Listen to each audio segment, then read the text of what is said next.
આપણા ભૂરી બેન ને પગુ ફઈ ને આ લોકો કઈક બનાવે છે, શું બનાવે ખબર નથી. ભૂરી શું બનાવે મને ખબર નહીં. પાયલ બેન ને પૂછો.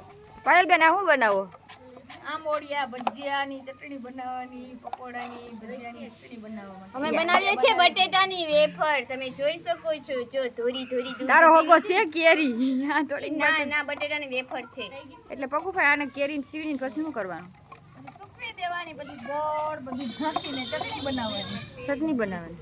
ખજૂર હોય તો ખજૂર નખાય, ગોળ હોય તો કે પૂછ તો ખરી કે તમને કોઈને આવડે કે તમે તમને કોઈ કોઈને આવડતી હોય તો કમેન્ટ તો કરજો. કોમેન્ટ જરૂર કરજો કે તમે આ કોલવાડીમાં આવ્યા છો કેરી વીણવા. જો મારા આવું દાંત કાઢે. ગરમ મસાલા, ગોળ, આદુ, મરચું, લસણ નાખીને ચટણી બનાવવાની. પાયલ બેન છે ને રોજ ચટણીની કંપનીમાં જાય છે. રોજની 50 મણ કેરીની ચટણી હોય જ. તમારે કોઈને બનાવવી હોય તો નીચે ડીએમ માં પાયલ બેનના નંબર નાખી દેશું. તમે જરૂર ચટણી બનાવવા એકવાર તો મુલાકાત લેજો. પાયલ બેનની ચટણી, પાયલ બેન ચટણી વાળા. આ પાયલ બેન કા હા, ડાયરેક્ટ જો, પાયલ બેન આ તમે જોઈ શકો છો. તમે ડીએમ માં એના નંબર પણ આપી દેશું. તમ તારે ચટણી બહુ મસ્ત બનાવે છે.